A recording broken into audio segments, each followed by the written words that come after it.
I'm Tony Cowan. I'm the Chief Executive Officer for the Healthcare Business Resource Alliance, and today I'm joined by Kathy Mogatis. Kathy, please introduce yourself. Hello there. I'm Kathy Mogatis. I am the founder of Associated Healthcare Advisors. And a little bit about myself, I am what is considered a healthcare consultant. And my skill set is based upon the premise that in the 1975, I was a registered nurse. I still am a licensed registered nurse. And I was seeking a better way to serve the population that I was dealing with because I seemed to be more in tune with the physicians and their concerns rather than the patients and the bedside care. I transitioned from nursing into healthcare management in 1984, went back to school, took some additional courses, got my degree in healthcare management from George Mason, and went on to join a National Society of Healthcare Advisors in 1987. And that catapulted me into an environment of people who had a mission to work with physicians on helping them solve their practice problems. I came in there as a healthcare consultant thinking that I knew everything. And after about a year, I recognized what I didn't know. And so it gave me the perfect opportunity to shut up, put the cotton in my mouth, and take it out of my ears. But the premise of working with a National Society of Healthcare Consultants is that I was blessed with the opportunity of coming in there in my early 30s. And the people that were in the organization were, of course, getting up in their 60s. So I was willing to go anywhere, anytime to help service their clients that they didn't feel the energy to go after to help with.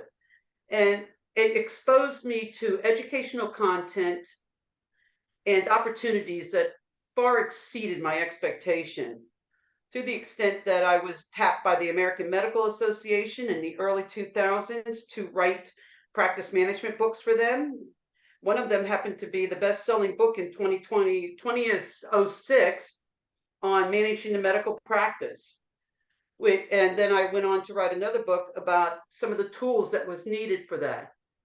Well, I'm very excited for this conversation, Kathy, because as you know, my background started off in project management, working with nurses like yourself and doing the aggregation of pulling all of the different pieces together so that a facility could open on time, on budget.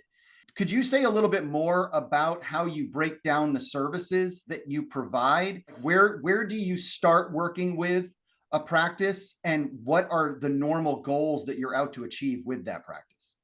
And that's a good question, Tony, because it starts usually with the referral. If it comes from an attorney, I know that this is something that the physician has had some problems with, whether it be professionally in the Department of Health, or whether it be with the DEA, or whether it is regulatory through Medicare or Medicaid. So depending on if it's from the CPA that I get the referral, it's usually about money. Their practice is having severe problems and they needed some professional help to come in and look and figure it out, and not just give them numbers about what to do, but give them suggestions on how to improve the operations to be able to meet those challenges. But it always begins with the physician. Is that conversation with them and letting them tell their stories and share their truths. And once we have them sharing those truths and their stories, that's when I start to formulate a strategic plan with them on how to prioritize their needs. Because one of the things that you learn when you go into a practice on a referral is that the problem that is being asked to solve is usually not the problem that you end up solving, because it's usually just one of the top layers of a multiple layer issue. And getting to the bottom of the pack of what's going on is the essence of a good intuitive consultant, as well as one that is educated in the arts of what is going on. I listen very closely to the doctor, and I find out how active they are in the day-to-day operations of their practice. Because we know a typical doctor comes in, he's got his staff that's already there, locked and loaded and ready to do patient care. And he might go to his desk. In my 40 years, I've only known maybe a handful of doctors that have a clean desk syndrome. that actually have their actually process what they do by the end of the day and go about their business. That is usually not what's going on. And with electronic records, it's great, but they still, at the end of the day, they have a bucket of information that they need to go through. That's usually anywhere from 50 to 100 different items. And so, to answer the question clearly, it is with the physician. You sit down and you interview the physician over the phone, determine if it's something that I can help them with. Then, once we come up with a list of the things that I would consider as possible interventions for them, is making those recommendations outside to the different people that I know in geographical areas, or a lot of times it's driven by geography and skill set Yeah. and how to find the right person. When you're going into a practice today, given the challenges and struggles that they're dealing with, are there some current poignant challenges that every practice you go into, you're like, okay, these are the first 5 things I know I'm going to have to handle given the state of the industry we're in today? I would say the first one's going to be human resources, employment, staffing, finding the right people in the right places. You know, traditionally we find that there is a promotion within because it's based on trust, but not necessarily on skill. Because doctors are so, feel like they're under siege of attack constantly, they go to a trusted source. And so that's working maybe with their partner or their wife or their husband or whomever, and working with them to see. Then it's unraveling the dynamics of that relationship. How is it handled?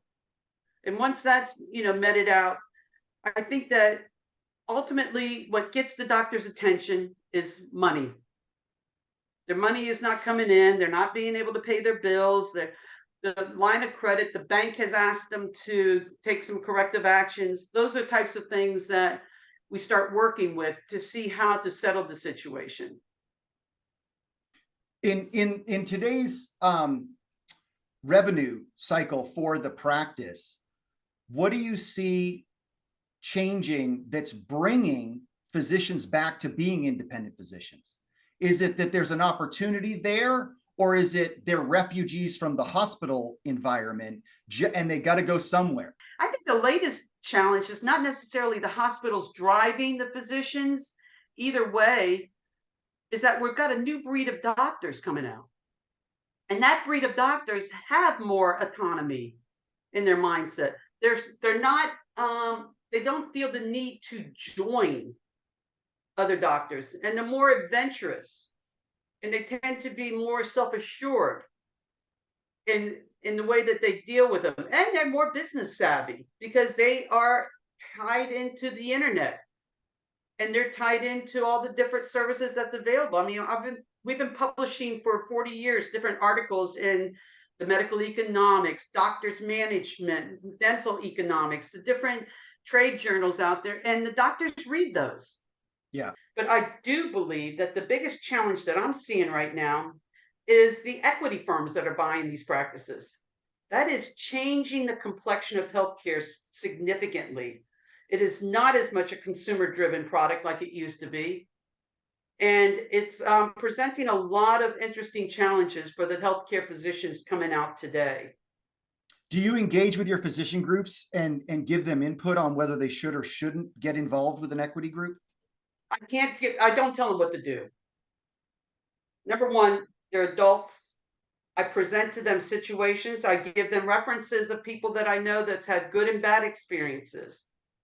But usually they're doing it because of the dollar. Equity companies are famous for overvaluing practices and then coming back a year or two later and saying, oh, you overstated the value of this practice and you did fraudulent billing.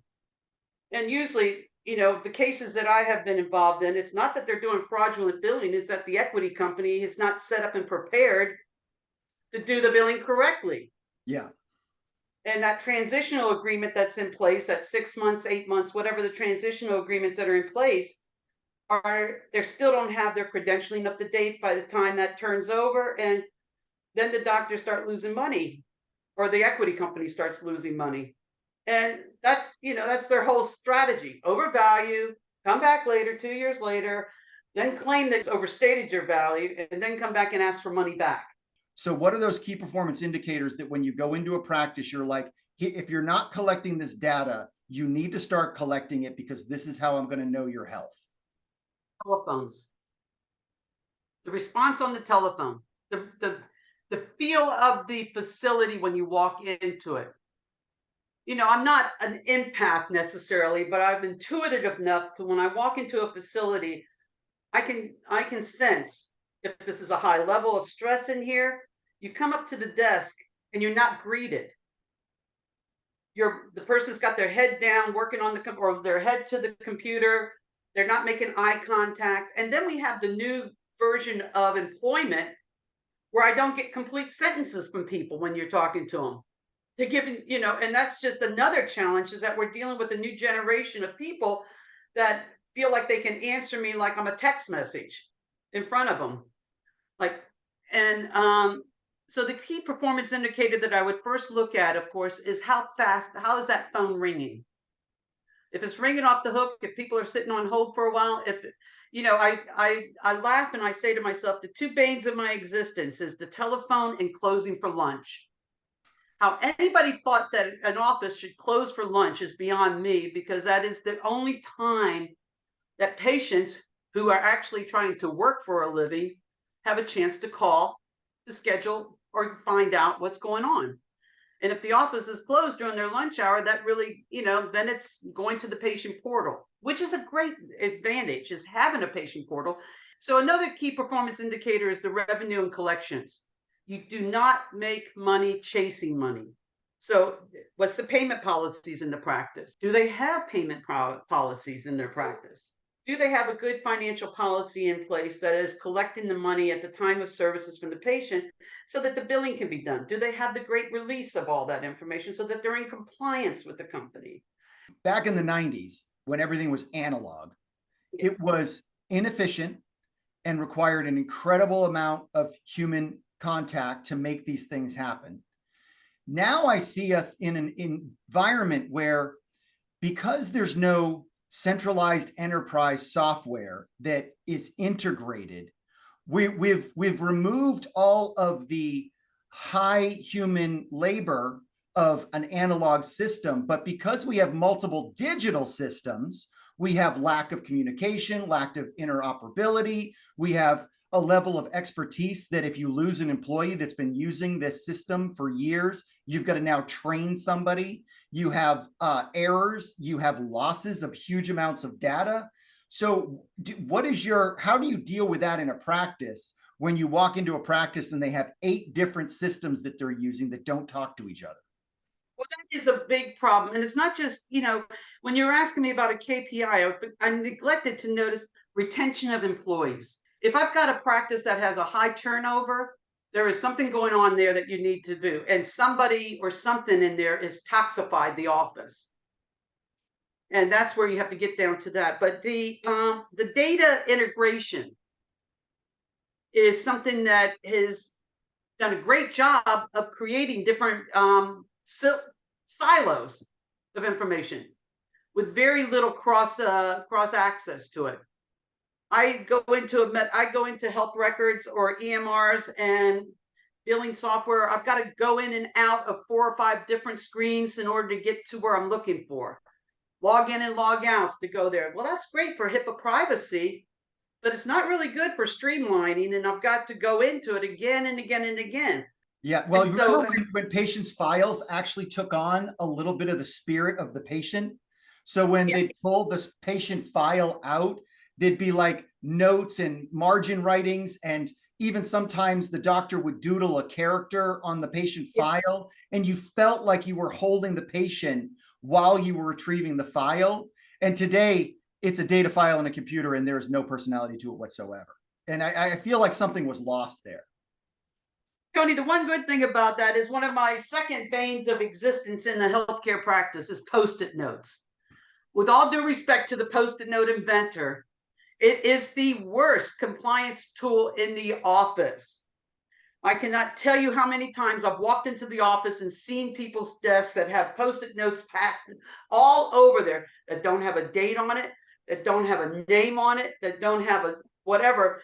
And that data, when I have done testimony for the practice, and they'll say, and the person would say, well, it was written in the note. I says, no, it was written on a post-it note that somehow ended up in somewhere else in the ethers, because as good as post-it notes are, they fall off and they're not handled well. So it's funny because in the mid 90s, I made a rule in my own office, no post-it notes allowed. And of course, I go to trade shows all the time, and what were they passing out all the time as their gifts? Post-it notes. Post-it notes.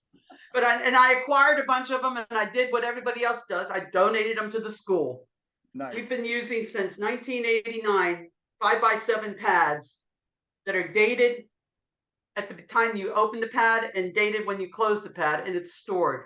And I can go back to 40 years worth of data by just going through these pads. There's nothing, I don't tear out sheets in it. I just use it to document what's going on when I'm doing it. When you look over your career, there were some poignant moments in my own career that just gave me the most valuable lessons learned. Is there a point in your career where it caused a pivot based on a dynamic lesson you learned? Yeah, it's funny you would say that, because I always think I've got a couple of those pivots, but the one that stands out is I grew up in Washington, D.C. And when I was in Washington, D.C., I was called to do a project in Arizona in August. When I got there and I started talking to the employees, I kept feeling like there was a secret. It was just something that I was picking up. It's like something was not being said. And so the second night that I was there, it was night to go out with the doctor and discuss some of my findings. And the wife was going to accompany him. And when we went there, the wife wasn't there. And so I said, okay, this is it. And so when I was talking to the doctor, he said to me, he confessed that he had an affair with one of his persons, and that he was using the office as the funnel of where the money was coming in and going out. And so he lost the trust within his office.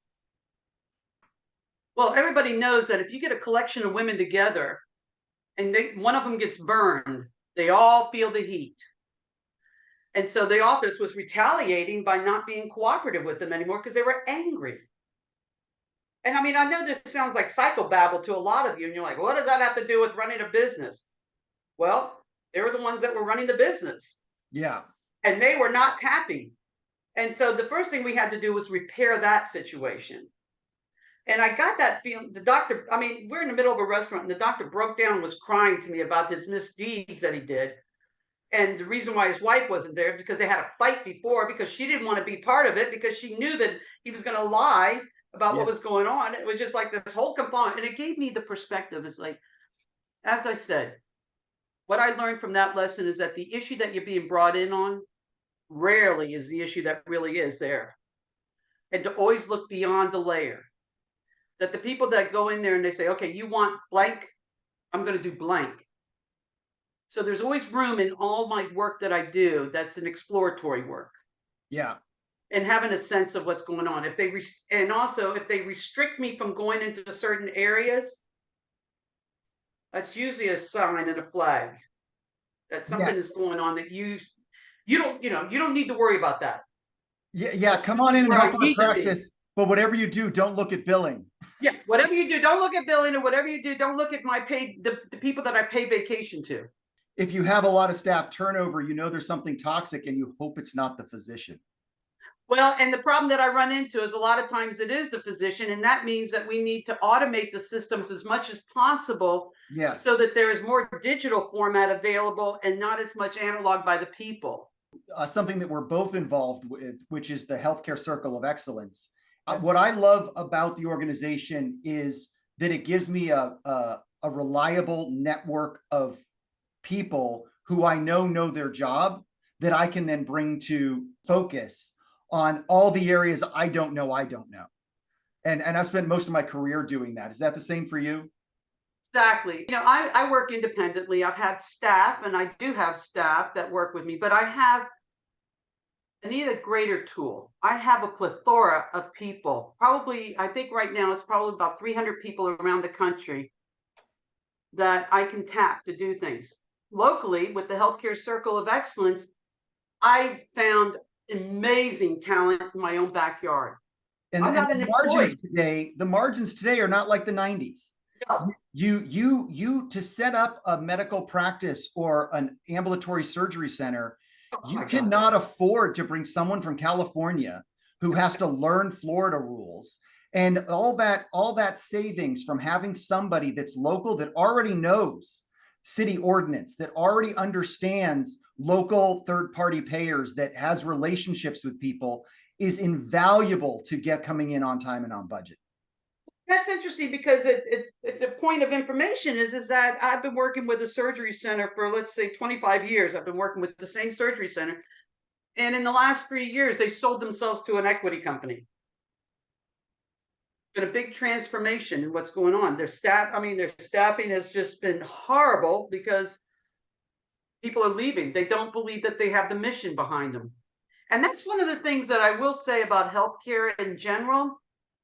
We're committed to the mission of helping patients. Yeah, it's one of the things that gets me up every day with the Healthcare Business Resource Alliance, is remembering that while the healthcare industry has a lot of faults, the thing that was forgotten is the relationship between the patient and their caregiver.